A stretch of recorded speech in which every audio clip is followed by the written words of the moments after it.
আপনাদের সবাইকে আমন্ত্রণ জানাচ্ছি। আমি নুসরা জাহান দীপা আবারও হাজির হয়ে গেলাম এনটিভির পর্দায় আপনাদের ভীষণ পছন্দের রান্নার অনুষ্ঠান নিয়ে। Welcome to expert today's kitchen. দর্শক, আপনারা তো নিশ্চয়ই জানেন যে আমাদের এক্সপার্ট টুডেস কিচেনের মাধ্যমে আমরা কিন্তু চেষ্টা করছি বাংলাদেশের ঐতিহ্যবাহী বিখ্যাত আঞ্চলিক রান্নাগুলো তৈরি করে দেখানোর জন্য। প্রিয় দর্শক, আজ আমাদের সঙ্গে যে রন্ধনশিল্পী রয়েছেন তিনি হলেন উম্মে কাফিয়া। উম্মে কাফিয়া কিন্তু আজকে আমাদেরকে মজাদার সব খাবার রান্না করে দেখাবেন। উম্মে কাফিয়া, কেমন আছেন আপনি? আলহামদুলিল্লাহ ভালো আপু, আপনি ভালো আছেন? আমি ভালো আছি এবং আপনাকে স্বাগত আমাদের আজকের অনুষ্ঠানে। আপনাকে অসংখ্য ধন্যবাদ আমাকে এরকম একটা প্রোগ্রামে অ্যারেঞ্জ করার জন্য, ডাকার জন্য। আচ্ছা, উম্মে কাফিয়া আমাদের সঙ্গে অনেক অতিথি রয়েছেন, একটু পরিচয় করে দিন আমাদের সঙ্গে। এবং আমি তার আগে একটু ছোট্ট কাজ করতে চাই, তুমি আমার কাছে চলে আসো, তারপর আমরা গল্প করি। আসো, আন্টির সঙ্গে বসো। আপু, আমাদের সঙ্গে পরিচয় করে দিন আমাদের এতগুলো অতিথির সঙ্গে। The two are princess and princess father. আচ্ছা, বাচ্চাদের বাবা আপনি, তাই তো? কেমন লাগছে আমাদের শোতে এসে? আলহামদুলিল্লাহ, খুবই ভালো লাগছে। আমি ফার্স্ট টাইম আসলাম, আর অন্য প্রোগ্রামগুলোতে আমার এরকম খুব একটা যাওয়া হয় না। তার মানে আমরা খুবই লাকি যে প্রথমবারের মতো আপনি আমাদের শোতে অ্যাটেন্ড করেছেন। আলহামদুলিল্লাহ। আচ্ছা, উম্মে কাফিয়া, আপনি বলেন আপনার দেশের বাড়ি কোথায়? ফরিদপুর। ফরিদপুরে। তো ওখানে কি আপনি বড় হয়েছেন? ফরিদপুরে আমার বেড়ে ওঠা না, আমার বেড়ে ওঠা ঢাকা। আচ্ছা, ঢাকাতে আমি চিটাগং। আচ্ছা, তো আপনি আসলে বেসিক্যালি কোন কালচারটা আপনি অ্যাডপ্ট করেছেন? Actually I am a chef, তো former chef of Radisson hotel. তো আর আমার এডুকেশন ব্যাকগ্রাউন্ড ছিল, অনার্স মাস্টার্স করেছি বিজনেস ব্যাকগ্রাউন্ডে। বাট আমার মানে ছোটোবেলা থেকেই রান্নার প্রতি আগ্রহ অনেক বেশি ছিল, বিকজ মাই মাদার ইজ মানে কি বলবো, সে আসলে অনেক বড় শেফ। মানে আমাদের ফ্যামিলিতে সে সবসময় এত মানে ভালো ফুড প্রোভাইড করতো রান্না করে, তো তার একটা নাম আছে। তো ওখান থেকেই আমার মানে আসলে একটা ছোটোবেলা থেকে আমার ওই রান্নার প্রতি যে আগ্রহ, ওইটা আস্তে আস্তে আরও বেড়ে গেছে। বেড়ে যাওয়ার পরে আমি এডুকেশনাল সাইডটাও মানে অনেক করি আর কি, ডেভেলপ করি, স্কিল ডেভেলপ, যেটা আমি কোর্সেস করেছি অ্যান্ড আমি ডিগ্রিও নিয়েছি। শেফ মানে রান্নার উপর আপনার যত ধরনের একাডেমিক ডিগ্রি আছে সবগুলোই মোটামুটি আপনি কমপ্লিট করেছেন, তাই তো? আচ্ছা, তো আমাদের এই প্রোগ্রামের মাধ্যমে তো আমরা চেষ্টা করছি যে আঞ্চলিক রান্নাগুলোকে নতুন করে নিউ জেনারেশনের জন্য নতুনভাবে প্রেজেন্ট করা। আঞ্চলিক রান্নাগুলোর প্রতি আপনার আগ্রহটা কেমন আসলে? আমার আগ্রহ মানে আঞ্চলিক রান্নার প্রতিও অনেক বেশি, অ্যান্ড বেশি ইন্টারেস্ট হলো ডেজার্ট আইটেমের প্রতি। আচ্ছা, আজকেও আমি আঞ্চলিক একটা রান্নাই করব, করে দেখাবো ইনশাআল্লাহ। কোন রেসিপিটার নাম কি বলেন? রেসিপিটা হলো লেবু ইলিশ, আর আমি হলো পদ্মার ওপারের মানুষ, তো আজকে পদ্মার ইলিশটা দিয়েই আমি আজকের রেসিপিটা করব। তার মানে আমাদের আজকের যে রেসিপি সেটি একটি হচ্ছে ইলিশ মাছ দিয়ে, তাই তো? আরেকটি কোনটি রেসিপি থাকছে? আরেকটা হলো আমার ফিউশন ডেজার্ট, এটা হলো ব্যানানা অ্যান্ড অরেঞ্জ মাল্টা কাস্টার্ড। তাহলে আমরা আমাদের রান্নাটা শুরু করে ফেলি। অফকোর্স, আমরা কিচেনে চলে যাই। শিওর, চলো। রান্না করবো এখন।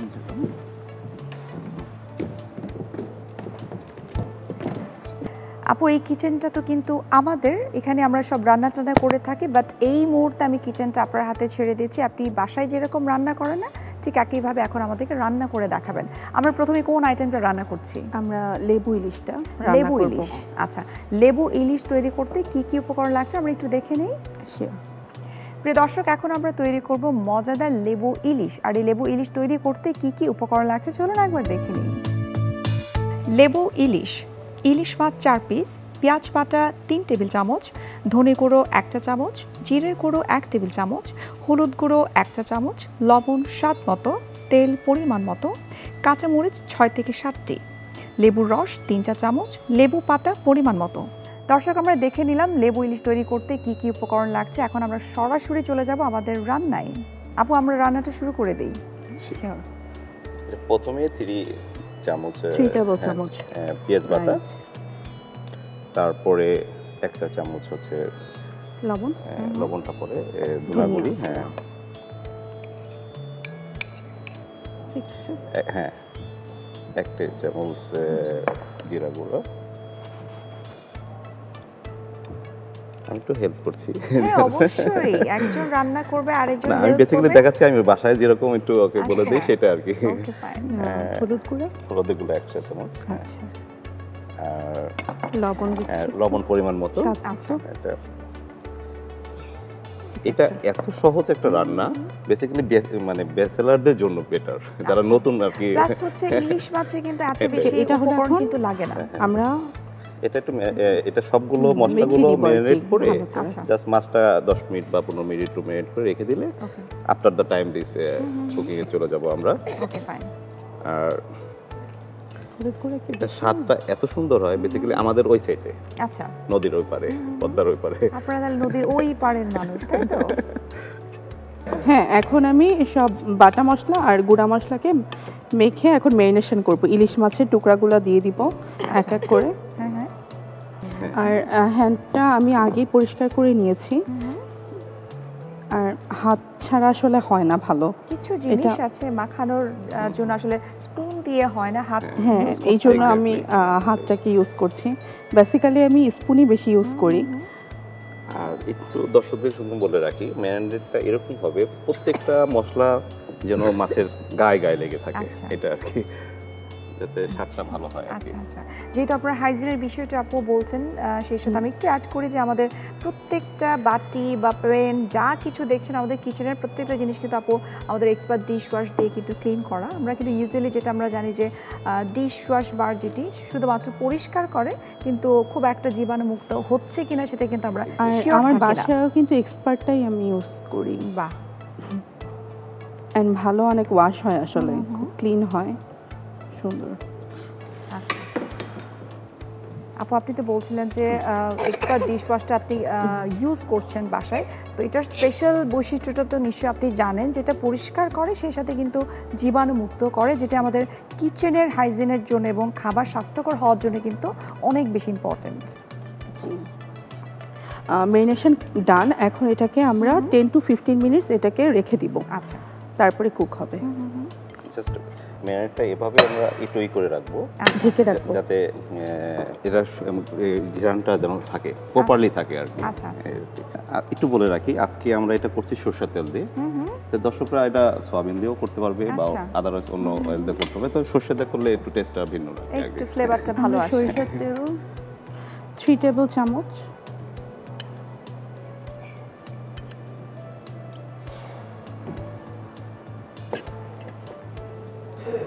তেলটা হাতটা একটু গরম হওয়ার পরে আমরা মাছটা তেলের উপরে ছেড়ে দিই। আচ্ছা, তো আপনি তো মনে হচ্ছে আর এটা ভীষণভাবে আপনার ওয়াইফকে আপনি হেল্প করেন। অল্প আছে, চেষ্টা করি আলহামদুলিল্লাহ। আমাদের ম্যারিনেশন হয়ে গেছে, এটা 15-20 মিনিট রাখলেই বেটার। এখন আমরা কুকিংয়ে চলে যাব। আর অল্প আছে, রান্নাটা হবে কিন্তু।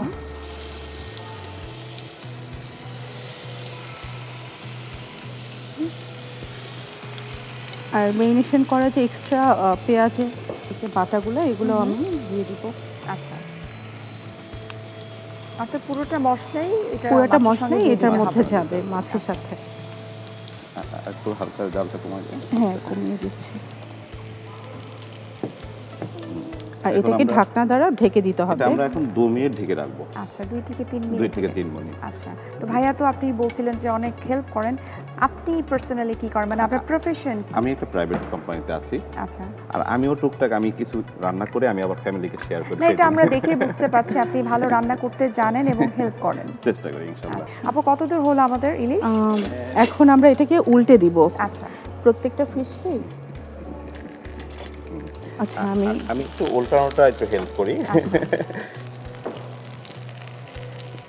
মাছটা এভাবে উল্টাতে হবে যাতে না ভেঙে যায় আর কি। আচ্ছা, হ্যাঁ যেহেতু ইলিশ মাছ অনেক সফট থাকে। হ্যাঁ হ্যাঁ হ্যাঁ। হ্যাঁ, আমরা কাঁচামরিচ মাছটা উল্টে ফালি। দেওয়ার পরে আমরা কাঁচা মরিচের ফালিগুলো দিয়ে দিই। আচ্ছা, আমার মনে হয় বোথ সাইড হয়েই গেছে, তাই না? হ্যাঁ, অলমোস্ট। আর লেবুর রসটা পরে দিব একটু, একটু পরে আর একটু ঢেকে দিই। আর এখন 1 মিনিট একটু ঢেকে এখন রাখবো, আরেকটা মরিচটা ওই জাস্ট ঝালটা পাশটা, ভিতরে অপর পাশটা আর কি হবে আচ্ছা, ভাজা। তো আপু তো মজাদার অনেক ধরনের রান্না করেন, অনেক কোর্স করেছেন, কোর্সের মাধ্যমে আপনি রান্নার প্রসেস এবং রান্নার অনেক ধরনের আপনি রেসিপি আপনি শিখতে পেরেছেন। সো আপনি দুটো পরীর মতো দুটো বেবি আছে, ওদের জন্য স্পেশালি কি করেন আপনি? দুইজনই পিৎজা লাভার। আমার প্রচুর পিৎজা বানানো হয়। আচ্ছা। আর ওরা আমার পিৎজার ফ্যান। নামাম দুইজনই, রাদোয়া আর জান্না। আচ্ছা, তো এখন আমি একটু লেবুর রস দিয়ে দেবো এখানে। হ্যাঁ, লেবুর রস পুরোটা দেওয়া যাবে না? কয় চামচ? 3 চামচ। 3 টেবিল চামচ লেবুর রস যাচ্ছে এটাতে। আর এখানে একটু লেবুর পাতাও দিয়ে দিচ্ছি যাতে ফ্লেভারটা খুব সুন্দর। যেহেতু এটার নামই হলো লেবু ইলিশ, যাতে লেবু পাতা এই গরমে কিন্তু এটা খুব খেতে খুব টেস্ট হবে লেবু দিয়ে। রিফ্রেশিং হবে অনেক। গরম ভাতের সাথে সার্ভ করলে আরো। আর খেয়াল রাখতে হবে লেবুর পাতাটা যেন সাইডে থাকে, মাছের উপরে না থাকে। আচ্ছা। এটা আর কি।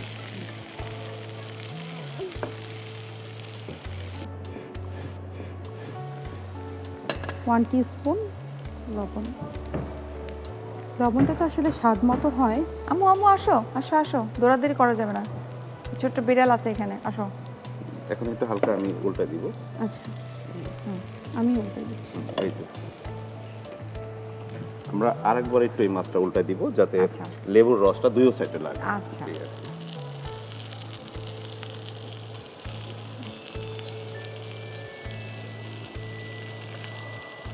অফ করে দিব। আমাদের হয়ে গেছে লেবু ইলিশ।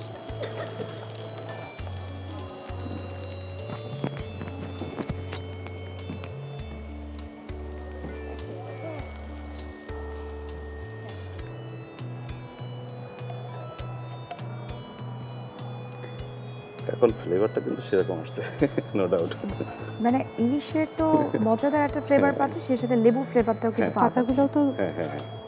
তবে হ্যাঁ, আর একটা জিনিস আমি অ্যাড করতে চাচ্ছি, মাছটা একটু প্রপারলি ভালো হতে হবে, ভালো কোয়ালিটির। হ্যাঁ, তাহলে স্বাদটা কিন্তু ওরকম লাগবে। আচ্ছা, এবং একটু বড় ইলিশ হলে মনে হয় টেস্টটা আরেকটু ভালো হয়। এক্স্যাক্টলি।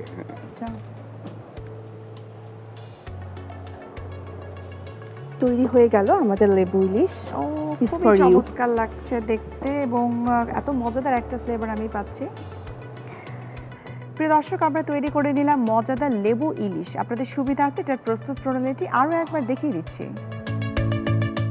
প্রথমে একটি পাত্রে পেঁয়াজ বাটা নিন, এরপর ধনে গুঁড়ো, জিরের গুঁড়ো, হলুদ গুঁড়ো, লবণ ও ইলিশ মাছ দিয়ে ভালোভাবে মাখিয়ে ম্যারিনেট করুন। এবার ফ্রাই প্যানে তেল দিন। এই গরম তেলে ম্যারিনেট করা ইলিশ মাছ দিয়ে হালকা করে ভেজে নিন।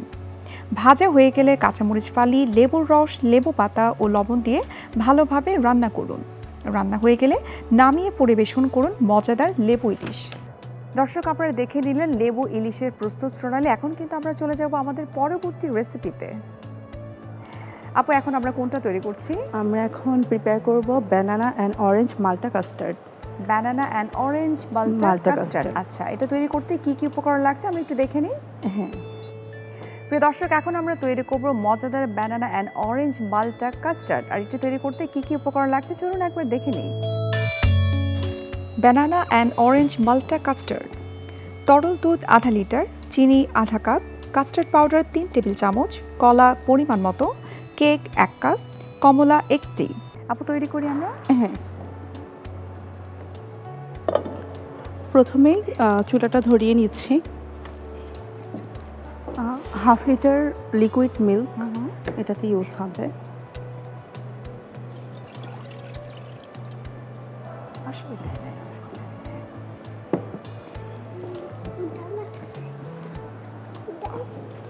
আর সুগার দিয়ে দিচ্ছি আচ্ছা, পরিমাণ মতো।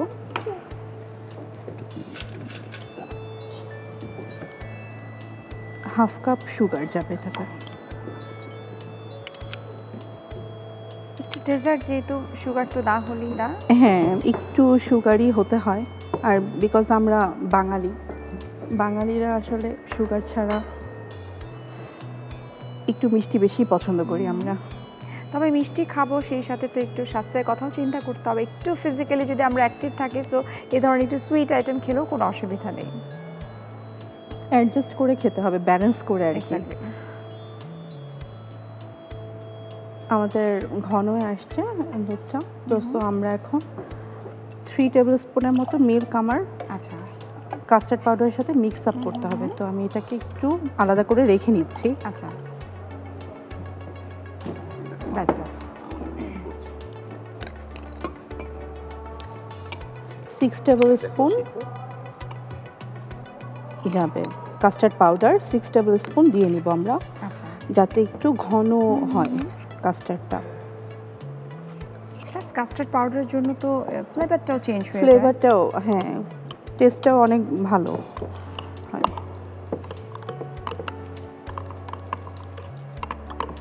আমি একটু অ্যাড করি, মানে এই খাবারটা বরাবরই আমি বাসায়ও মাঝে মধ্যে করে, আচ্ছা, এবং আমরা ফ্যামিলি সবাই এটা শেয়ার করি। এটা তো এমন একটা একদম unique, খাবার যে unique সবাই item, পছন্দ করবে। আরেকটা ব্যাপার হলো এটা আমার একটা টপ সেলিং ফুড আর কি। আচ্ছা, আপনার পেজ থেকে? আমার পেজ থেকে, দ্য ডেজার্ট স্টোরি স্যার। সেজন্য আজকে চিন্তা করলাম এটাই আপনাদের সাথে তাহলে শেয়ার করি, এই খাবারটা যেটার ক্লায়েন্ট ডিমান্ড বেশি। এটাই। তো আমি এটাকে ঢেলে দিচ্ছি, ঢালার সাথে সাথে এটা অনবরত নাড়তে হবে, আচ্ছা, যেন লেগে না যায়। লেগে না যায়, রাইট।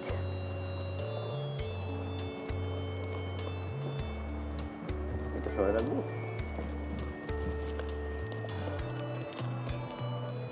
এটা একটু আরেকটু মানে টানা, মানে আরেকটু ঘন হবে, ততক্ষণ আমাদের নাড়তে হবে চুলার উপরে। দেখুন মামনি কিভাবে রান্না। আমাদের হয়ে গেছে কাস্টার্ড, আমি চুলাটা অফ করে দিয়েছি। ঠিক আছে, এটা ঠান্ডা হওয়ার পরে আমরা ফ্রুটসগুলো অ্যান্ড কেকগুলো সব অ্যাড করে নিব, আচ্ছা, মানে সার্ভিং ডিশে সার্ভিং ডিশে অ্যাড করে নিব। আমাদের কাস্টার্ডটা ঠান্ডা হয়ে গেছে, এখন আমরা এটাকে সার্ভ করব। ফার্স্টে কাস্টার্ডটা দিয়ে নিব, আমরা এক এক করে সবগুলো ইনগ্রিডিয়েন্টস দিয়ে দিব। পরে যখন মামনি যাবে তখন দিব।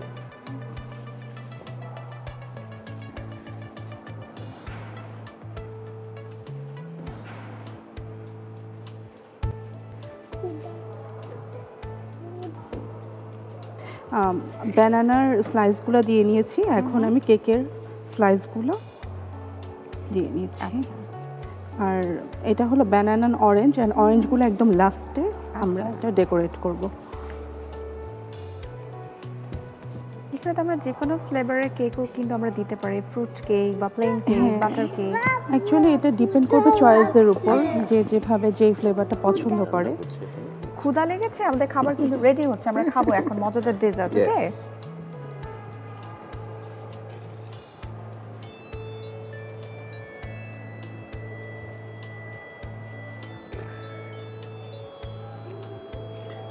তৈরি হয়ে গেল আমাদের banana and orange custard. Thank you আপু, খুব চমৎকার লাগছে, এত সুন্দর করে আপনি লেয়ার লেয়ার করেছেন, খুব ভালো লাগছে দেখতে, আশা করি খেতেও খুব মজা হবে।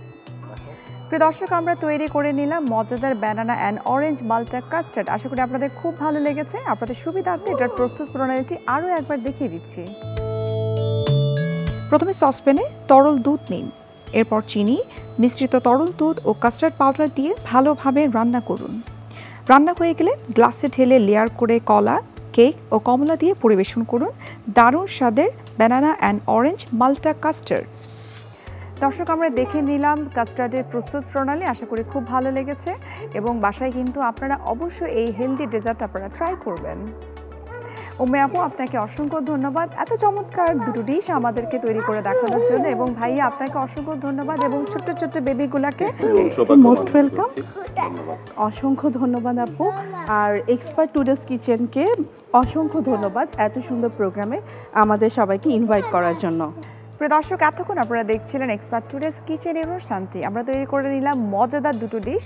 দেখা হচ্ছে আবার আপনাদের সঙ্গে আগামী সপ্তাহে। সঙ্গে থাকবে দুটো রেসিপি এবং একজন রন্ধনশিল্পী। সে পর্যন্ত আপনারা ভালো থাকুন, সুস্থ থাকুন এবং সবসময় এক্সপার্ট টুডেস কিচেনের সঙ্গেই থাকুন।